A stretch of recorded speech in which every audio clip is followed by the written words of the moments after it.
Assalamualaikum warahmatullahi wabarakatuh.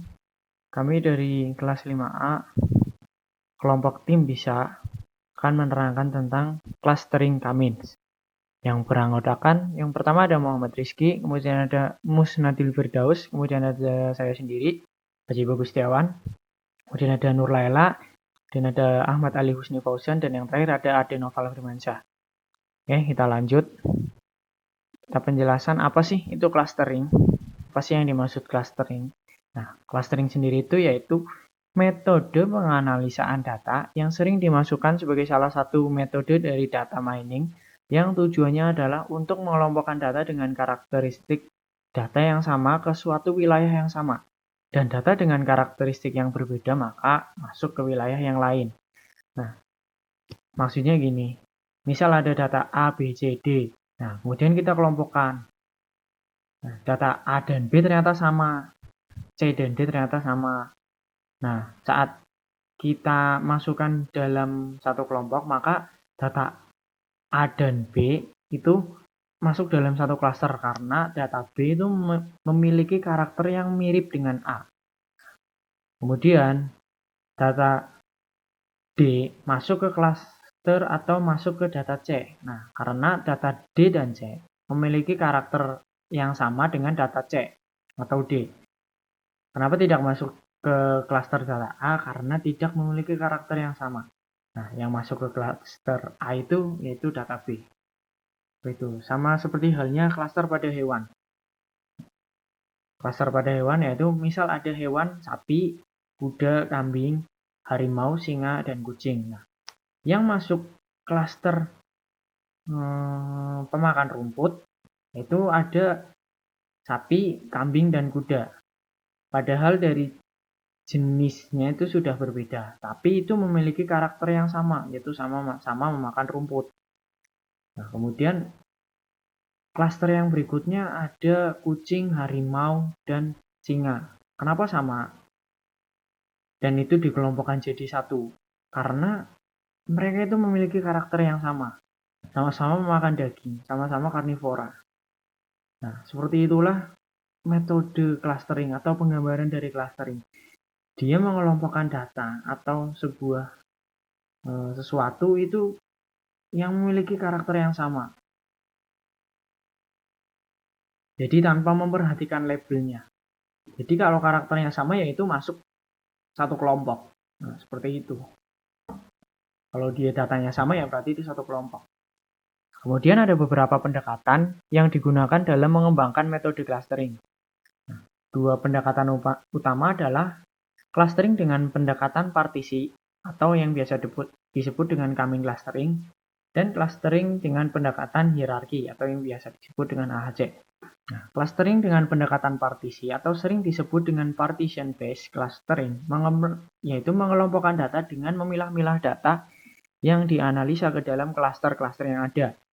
Kemudian clustering dengan pendekatan hierarki atau sering disebut dengan hierarchical clustering yaitu mengelompokkan data dengan membuat suatu hierarki berupa dendrogram di mana data yang mirip akan ditempatkan pada hierarki yang berdekatan dan tidak ada pada hierarki yang berjauhan. Nah, misal di sini kita mempunyai berapa ribu data, nah, kita akan kelompok-kelompokkan. Itu yang dinamakan clustering. Dari data yang banyak tersebut, ada berapa kelompok sih yang terbentuk, yang data tersebut itu memiliki kesamaan dengan data yang lainnya. Seperti itulah clustering. Oke. Kelompok kami akan membahas tentang pendekatan clustering partisi atau Cummins clustering. Nah, metode Cummins clustering sendiri itu merupakan metode clustering dengan jarak yang membagi data dengan cluster. Dan metode ini hanya bekerja pada atribut numerik. Dia tidak bisa bekerja pada atribut alfabet. Nah, karena di Cummins clustering ini terdapat hitungan matematis yang merupakan angka-angka. Oke, kita lanjut. Nah, kelompok kami mendapatkan sebuah studi kasus. Dari sini kita akan mengelompokkan mahasiswa kelas 5A berdasarkan tinggi dan berat badannya dengan menggunakan metode Cummins. Berikut merupakan data tinggi dan berat badan kelas 5A yang kita ambil dari kemahasiswaan revisi.sql. Ini datanya. Lanjut lagi. Nah, di dalam clustering terdapat step by step-nya. Jadi dalam command clustering itu ada 4 step. Yang pertama kita tentukan jumlah cluster. Nah, saat kita tentukan jumlah cluster itu kita bebas menentukan jumlah berapa cluster yang akan kita buat atau berapa kelompok data yang akan kita buat. Misal entah itu 2, 3, 4 dan seterusnya. Nah, setelah kita tentukan jumlah clusternya, setelah kita menemukan ada berapa cluster yang akan kita hitung, lalu kita pilih centroidnya atau pusat dari cluster yang telah kita bentuk tadi. Kita sesuaikan dengan jumlah clusternya. Misal ada 3 cluster ya, berarti centroidnya ada 3. Seperti itu. Kemudian setelah kita tentukan jumlah clusternya, lalu kita tentukan centroidnya. Kemudian kita hitung jarak data ke centroid. Jadi data yang telah kita dapatkan tadi, kita hitung jaraknya data tersebut ke centroid. Selisihnya itu berapa? Untuk menentukan klasternya. Setelah kita dapatkan, pasti kita menemukan nilai minimum dari tiap-tiap centroid. Ke centroid manakah yang paling mendekati? Nah, dari nilai yang paling mendekati itulah maka data tersebut masuk ke klaster tersebut. Karena data tersebut mendekati pusat klaster atau mendekati data yang memiliki karakter yang sama. Setelah itu, kita ulang langkah kedua dan ketiga sampai tidak ada klaster yang berubah. Nah, jadi saat kita menghitung klaster yang pertama, kita tentukan klaster yang pertama, kita hitung ulang apakah hasil klaster yang telah dihasilkan pada hitungan pertama itu sudah konsisten atau belum. Nah, setelah kita hasil yang pertama itu sudah muncul, kita hitung ulang, kemudian ternyata hitungan yang kedua itu tidak konsisten. Nah, kita hitung kembali langkah sebelumnya, seperti sebelumnya, sampai benar-benar tidak ada klaster yang berubah atau hasil klaster yang kita hitung itu sudah benar-benar fix atau konsisten. Dan perhitungan tersebut itu dipengaruhi oleh saat penentuan jumlah klaster dan pemilihan centroid secara acak. Jadi pemilihan centroid itu dilakukan secara acak. Oke. Serta penentuan jumlah klaster juga dibebaskan. Nah, itu bisa mempengaruhi jumlah hitungan atau iterasi saat menentukan klaster yang benar-benar konsisten. Misal, kita menentukan 3 klaster, 3 hitungan, 3 iterasi itu sudah menemukan klaster yang benar-benar konsisten. Bisa saja saat kita memilih 4 klaster, 5 klaster, mungkin perhitungannya bisa mencapai 10 kali agar bisa menemukan klaster yang konsisten. Oke, kita lanjut. Ini dari data tersebut yang telah kita dapatkan tadi, yaitu tinggi badan dan berat badan mahasiswa kelas 5A. Yang pertama kita tentukan jumlah klaster. Nah, di sini kelompok kami menentukan jumlah klaster berjumlah 4. Setelah itu kita tentukan 4 klaster, kemudian kita pilih centroid secara acak. Oke. Nah, cara acak ini kita pilih bebas. Mau mana aja yang mau dijadikan pusat pusat klasternya. Nah, di sini kelompok kami yang pertama, centroid yang pertama yaitu M. Adenoval Firmansyah dengan tinggi 176 dan berat 78. Kemudian yang kedua Ali Husni dengan tinggi 170, berat badan 60. Kemudian Fikriyah tinggi badan 149 dan berat 38, dan centroid yang keempat yaitu Cindy dengan tinggi 160 serta berat badan 42. Nah, jumlah centroid itu sesuai dengan jumlah klaster. Misal klasternya ada 4 ya, centroidnya ada 4. Seperti itu. Misal klasternya 3 ya, centroidnya 3. Dan kita lanjut.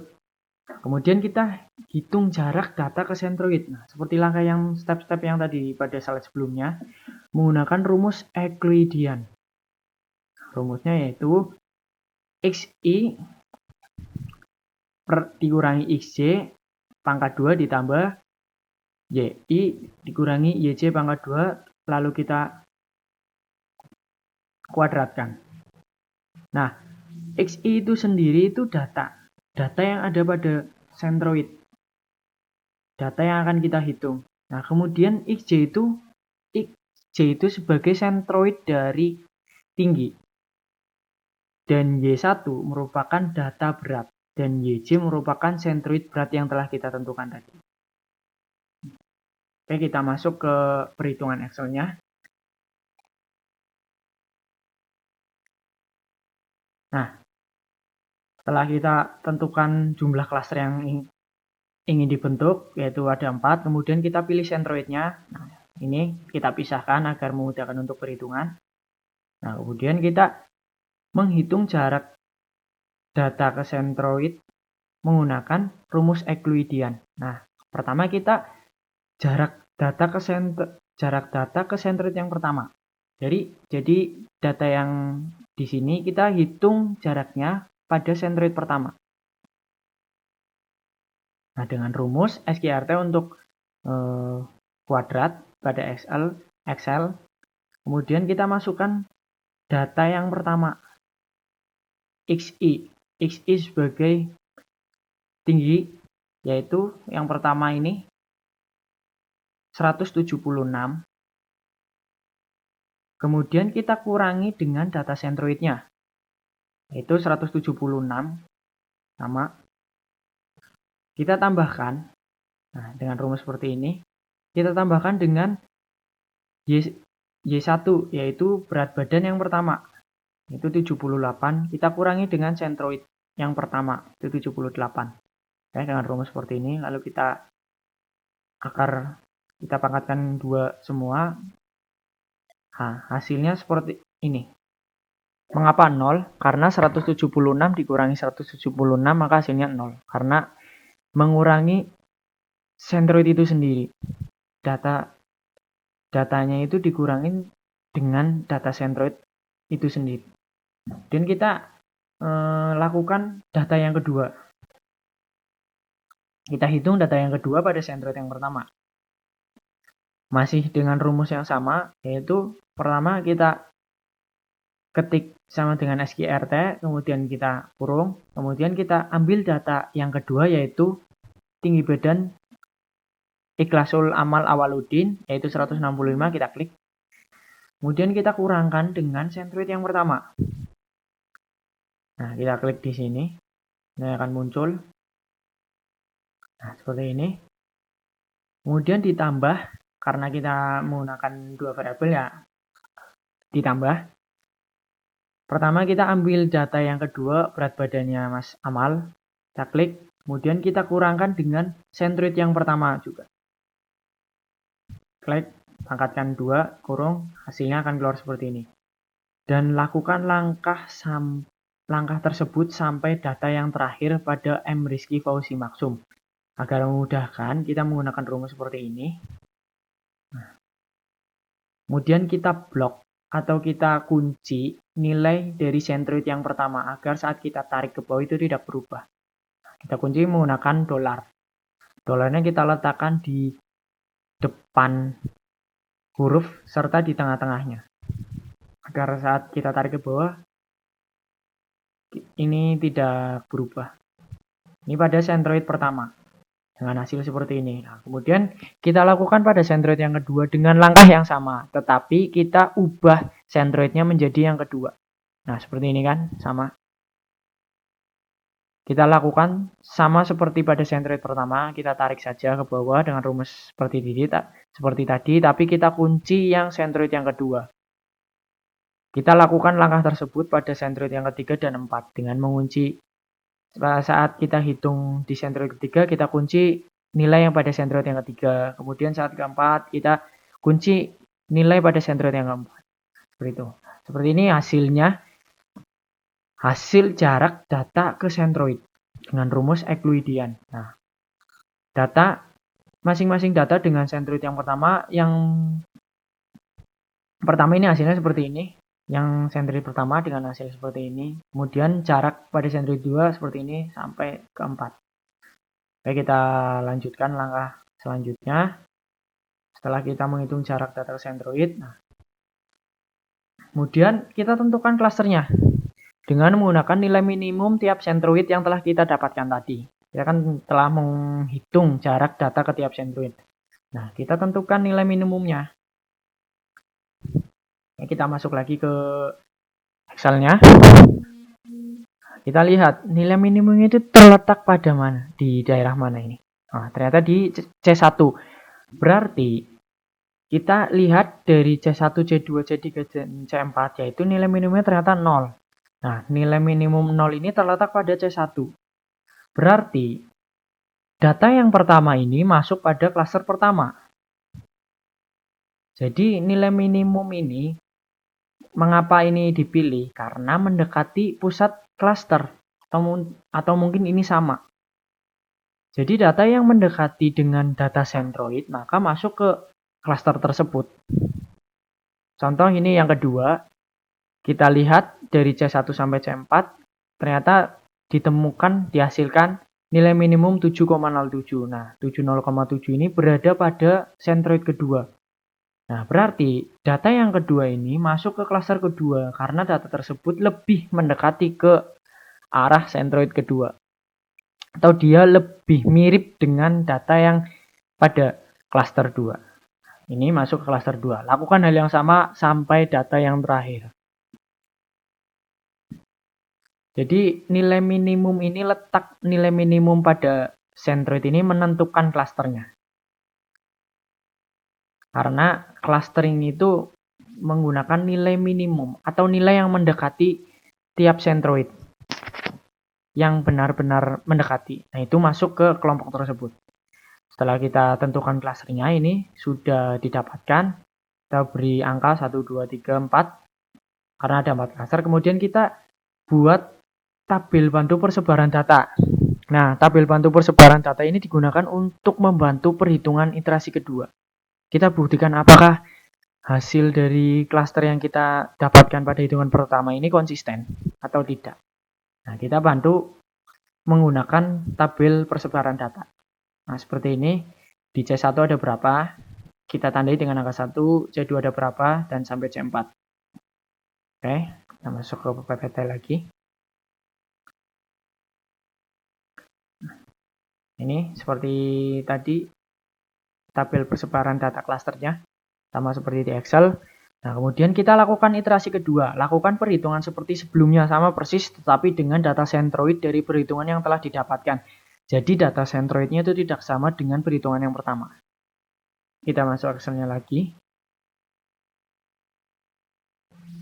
Nah, kita masuk ke iterasi kedua. Nah, ini merupakan data sentroid baru. Ini didapatkan dari hasil perhitungan yang pertama. Nah, kita hitung sentroid yang pertama itu merupakan hasil jumlah dari data yang ada pada sentroid yang pertama dibagi dengan jumlah data yang ada pada sentroid tersebut. Dengan rumus seperti ini. Nah, sigma xi dibagi n m, yaitu maksudnya ini jumlah data yang ada pada xi. Ini.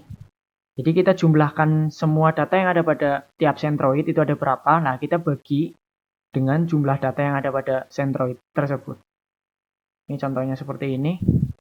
Pada sentroid pertama, itu datanya ada Mas Adenoval Firmansyah, kemudian ada Adi Sangjaya, kemudian ada Abdullah Faki, serta yang terakhir ada Irfan Akbar. Itu ada 4 data. Nah, 4 data itu kita ambil nilainya. Nah, inilah fungsi dari tabel persebaran data. Nah, kita ambil nilainya.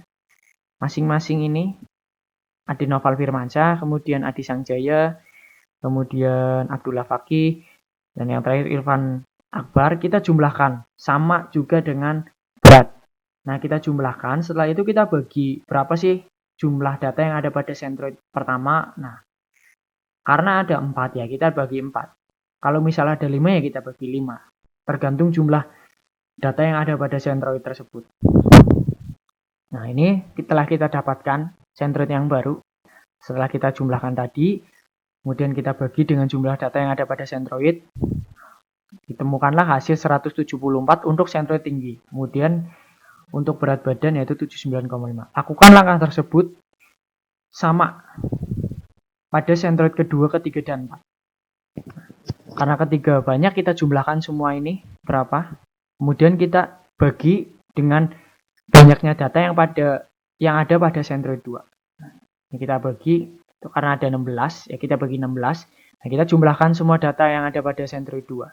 Dan kita bagi 16. Nah, temu sekian. Lakukan langkah yang sama pada Centroid ketiga dan 4. Nah, setelah kita dapatkan Centroid yang baru, kita lakukan langkah lagi menghitung jarak data ke Centroid yang baru. Jadi kita tentukan jaraknya berapa sih dari data yang pertama ke Centroid yang pertama. Nah, kita tentukan dengan rumus yang sama seperti tadi. Nah, seperti ini, kita blok lagi Centroidnya agar tidak berubah saat perhitungan kita tarik ke bawah. Mungkin hasilnya seperti ini. Oke. Saat kita klik dengan rumus seperti ini, kita masukkan data-datanya, hasilnya maka muncul 2,5 dan seterusnya sampai ke data yang terakhir.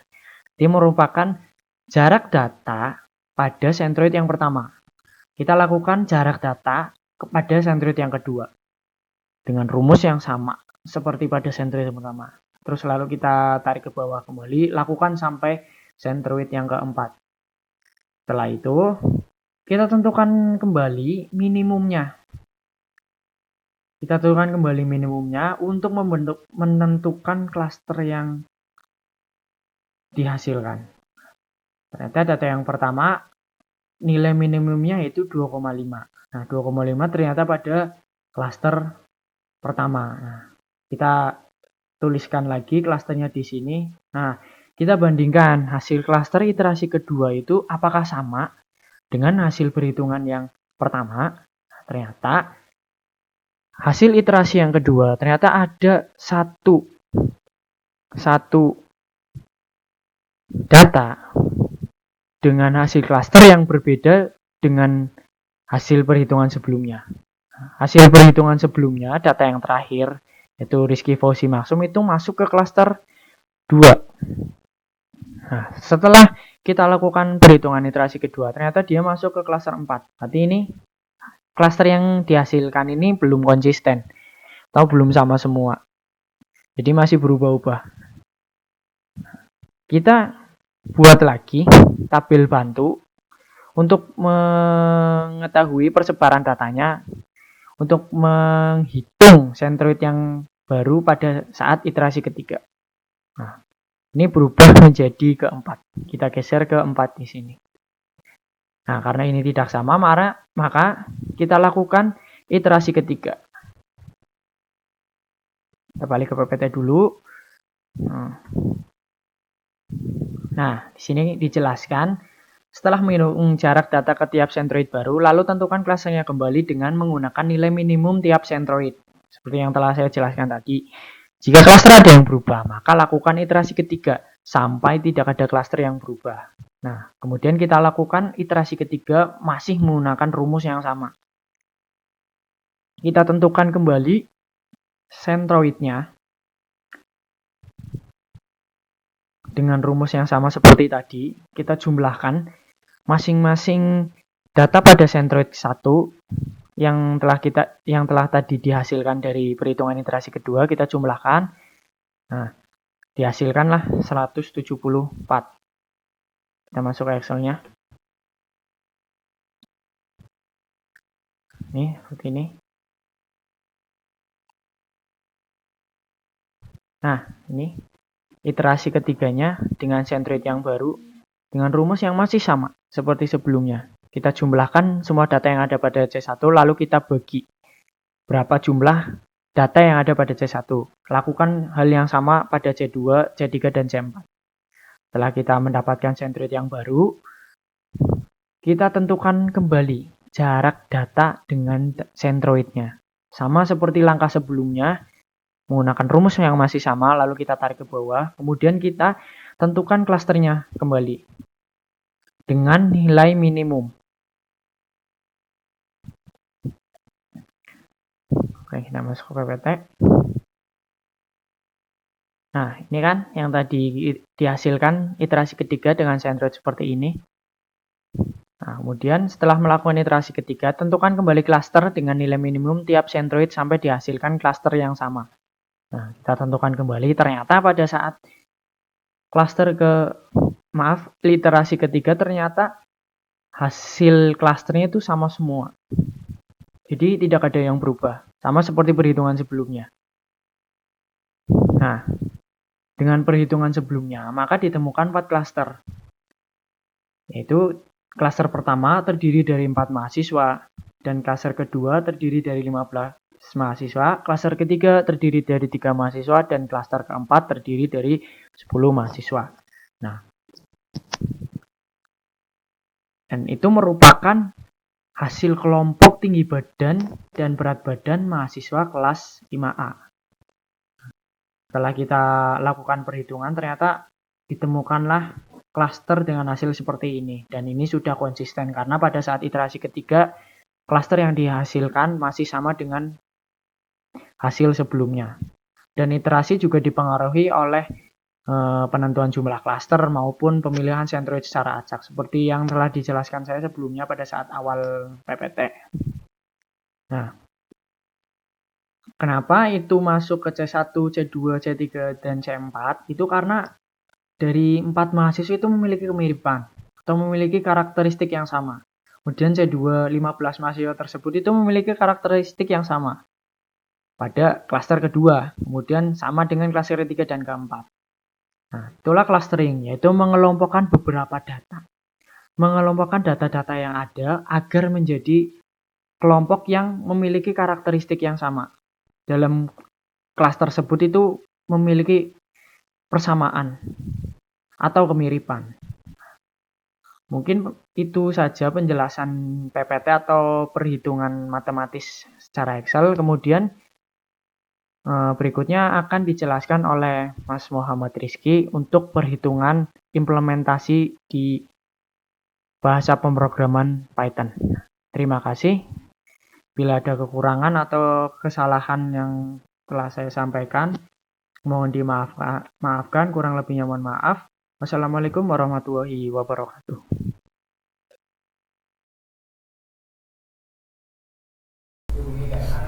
Assalamualaikum warahmatullahi wabarakatuh. Kami dari kelompok BISA dengan anggota Ematina Nurul Firmansyah, Nur Laila, Usnadil Firdaus, Ahmad Ali Husni Fauzan, serta saya sendiri Muhammad Rizky dan Aji Bagus Setiawan.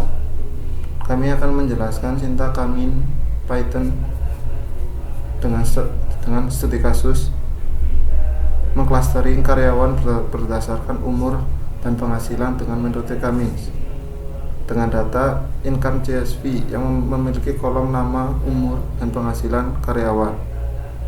Langkah pertama yaitu dengan mengimport library. Library yang kami butuhkan yaitu library Scalar untuk membuat klaster kami. Selanjutnya library Pandas.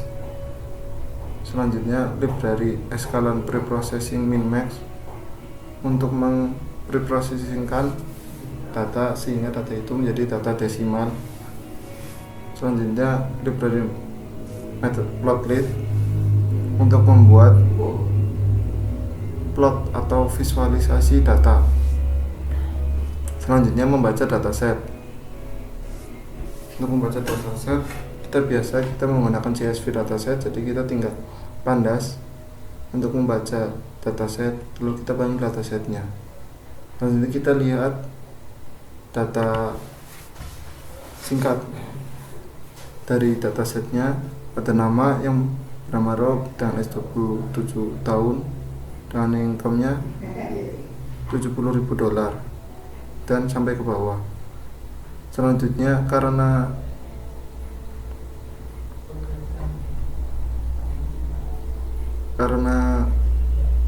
datanya ada yang satuannya puluhan dan ribuan, maka kami akan mengskalarkan agar datanya itu sama di sini, dalam artinya sama yang tadinya satuan-satuan semua atau ribuan-ribuan semua, untuk menghasilkan hasil clustering yang lebih bagus.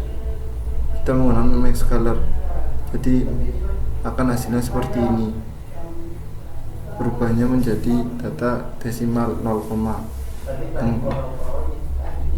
jadi datanya itu sama-sama 0, dengan maksimal nilai yaitu 1. Selanjutnya kita menggunakan plot atau matplotlib, tadi libplotlib untuk membuat persebaran datanya, persebaran data dari data income.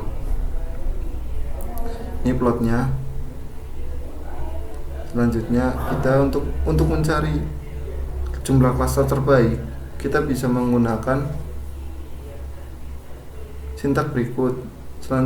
Kita membuat dataset baru dengan mengambil umur dan pendapatan, lalu kita mengulangnya sampai 20 dengan kamin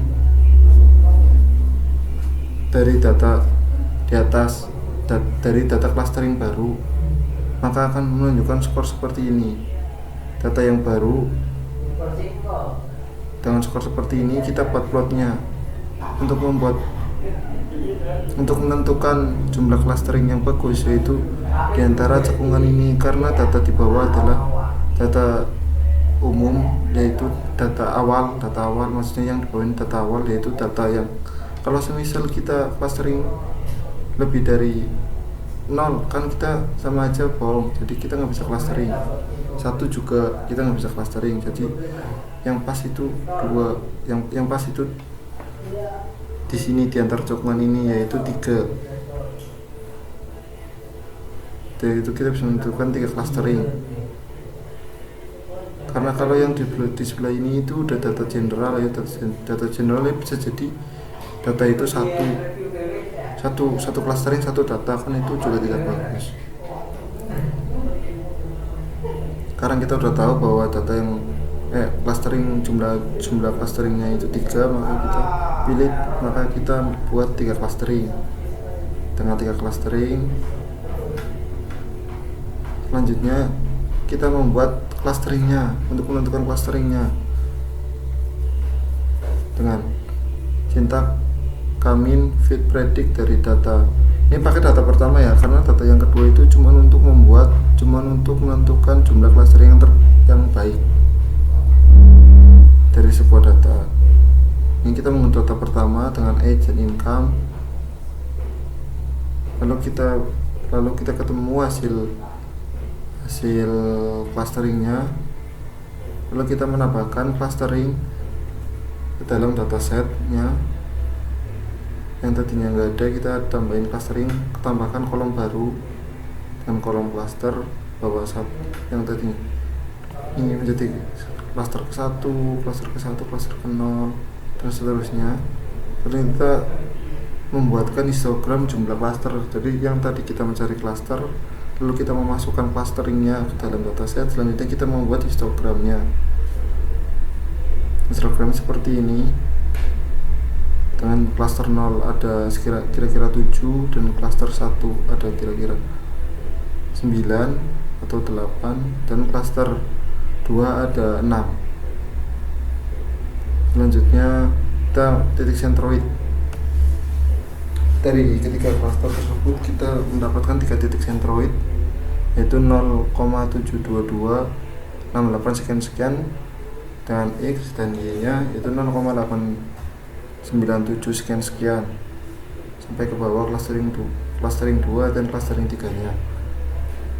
Selanjutnya kita membuat visualisasi persebaran kelompok.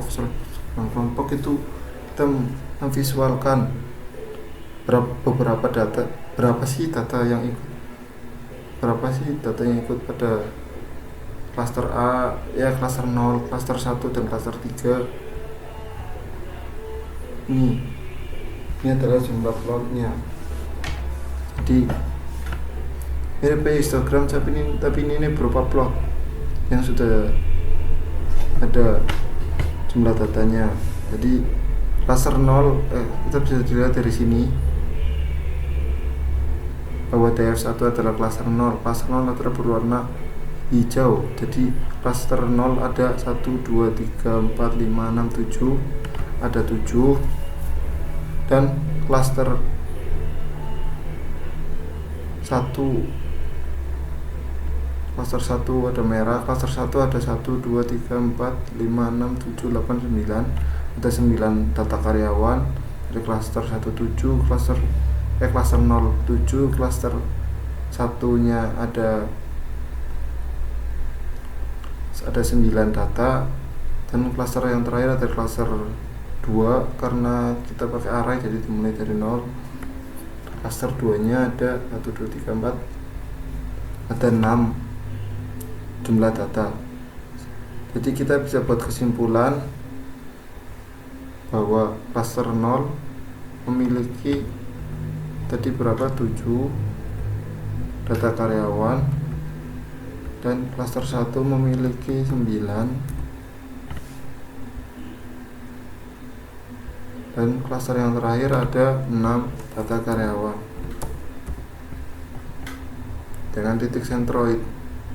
Klaster 0 adalah mana titik sentroid?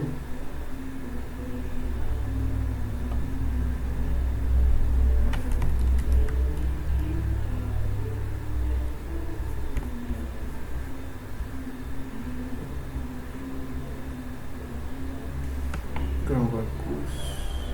Woi.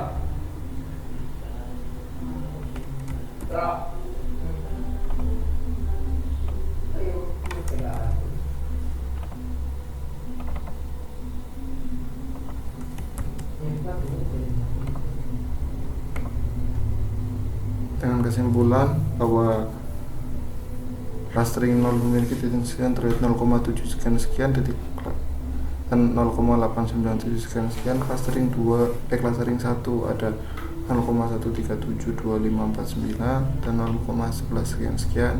Dan clustering 2 0,852,94 sekian dan 0,202 sekian. Sekian penjelasan dari saya, Muhammad Rizky, tentang K-means, umur dan pendapatan karyawan. Jika ada salah-salah kata saya mohon maaf. Sekian dan terima kasih.